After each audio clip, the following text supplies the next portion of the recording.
یہ پروگرام تھا کہ شوپین میں جو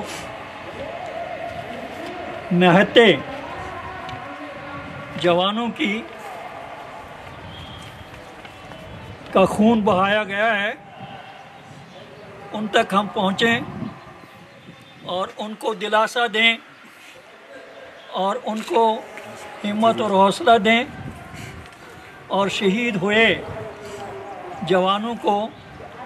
خراج عقیدت پیش کریں۔ لیکن حکومت نے ہر چہار طرف ناکہ بندی کی ہے اور ہم کو وہاں تک پہنچنے کا کوئی موقع نہیں دیا جا رہا ہے۔ ہمارے ہاتھوں میں کوئی اسلحہ اور کوئی بندوق اور کوئی گرنیڈ اور کوئی بم نہیں تھا۔ ہم بالکل منظم طریقے سے، پرامن طریقے سے،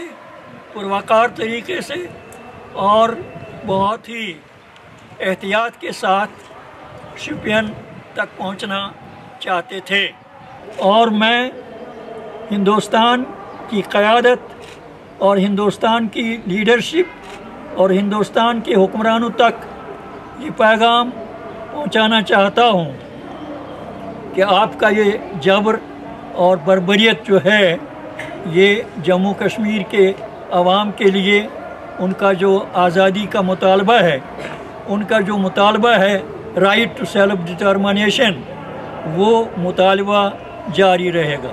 انشاءاللہ۔ اور ہم